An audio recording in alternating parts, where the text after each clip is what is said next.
Now we discuss the 12-team playoff. All right. So this is where I have been the whole time.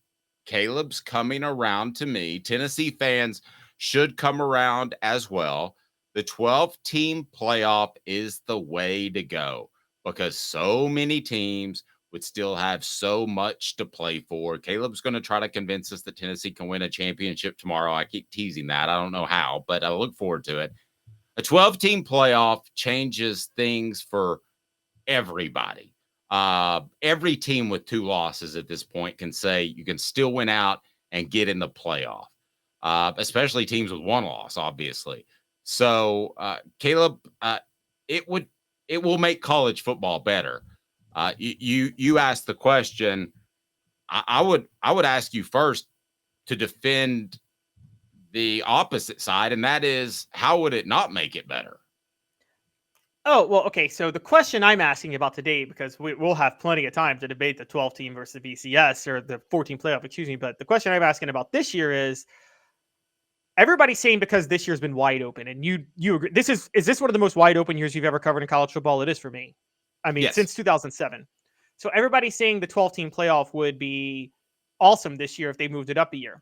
I disagree. I think going back to the old system would make this year better because it's so wide open.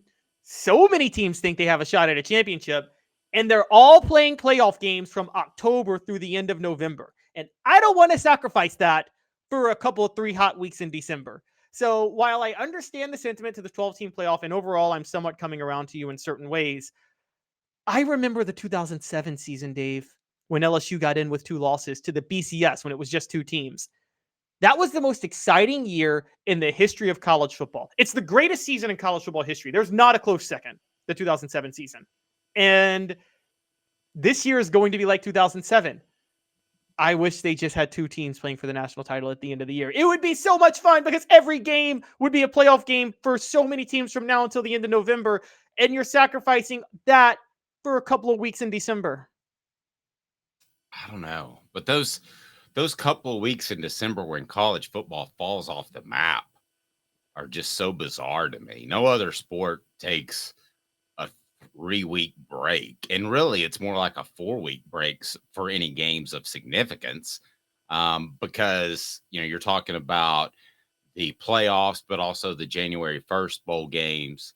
I mean, that's what other sport? Can you imagine if the NBA or the NFL said, "Hey, we're just going to take a timeout for about a month before the playoffs"? It's just bizarre to me. Well, what we all forget is college football for the longest time was never about the January bowl games or the postseason. College football was about those 3 months, September, October, November. And then January, that bowl game was just like a little bit extra icing on the cake. That was something in the ether. But the bulk of the season was September, October, November. We forget this. Up until the 1970s, Dave, the national champion was crowned before bowl games were even played. Everybody knew that bowl games were just an extra little thing to make New Year's Day fun, but they weren't supposed to be really part of the season. Well, no, I get that, but that's stupid. I thought it was great. The whole regular season mattered. Go watch Premier League soccer in Europe. They don't even have a postseason. They just play a round robin, and the Soccer's stupid. Okay, how about this? You like NASCAR? NASCAR, the Chase Cup ruined NASCAR. It ruined NASCAR permanently. Well, a lot of things ruin NASCAR, but the Chase Cup ruined it. NASCAR was close to competing with the NFL before they put in the Chase Cup. Okay, because now what you do with the Chase Cup, you try to compete with the NFL in November and October, but you can't. But you know what you did with the Chase Cup, Dave? You made the Daytona 500 useless. No one cares about the Daytona 500 anymore because it's a regular season race. It's stupid. Well, NASCAR got beat up by football, basically. The chase was to try to take just a few viewers away from football, but that's they were never going to do that. No, that was never going to happen. I agree. So the chase was stupid. I agree. The chase was stupid, but NASCAR ruined NASCAR themselves.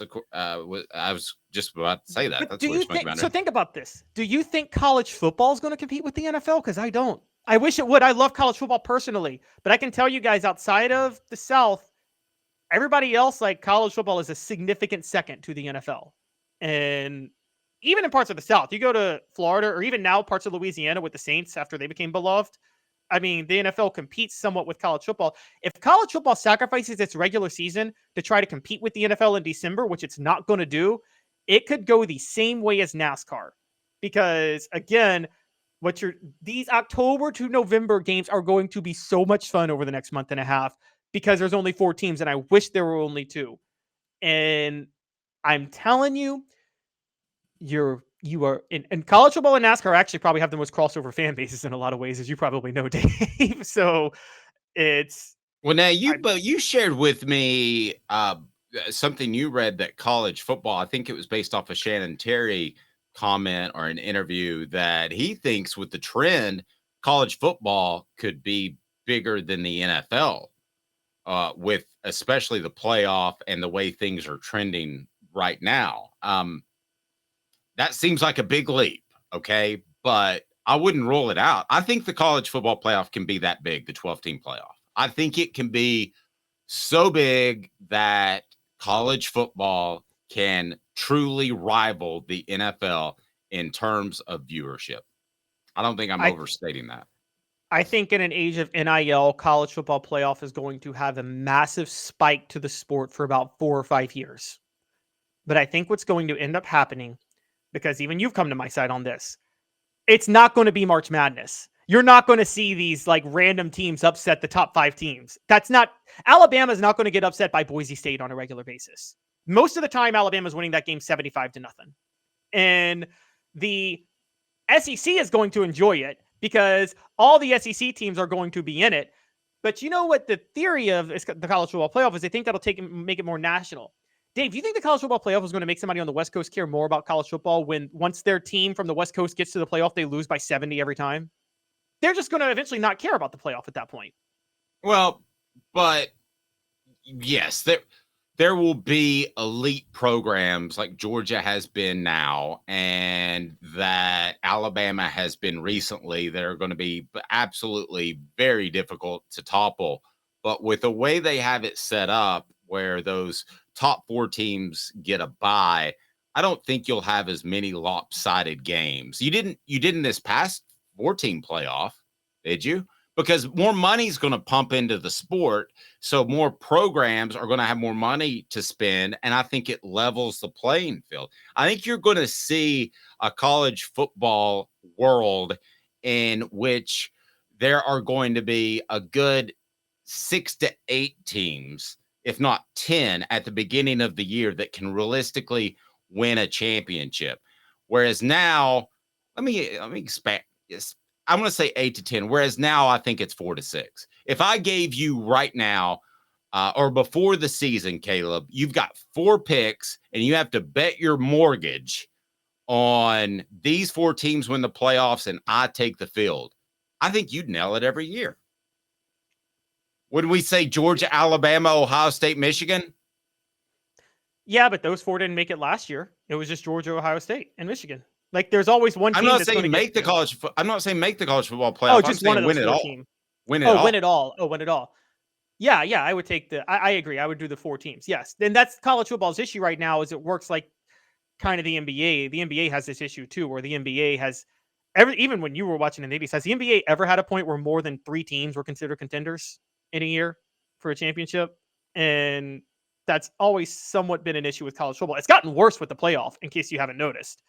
But I would hope you would have a point there.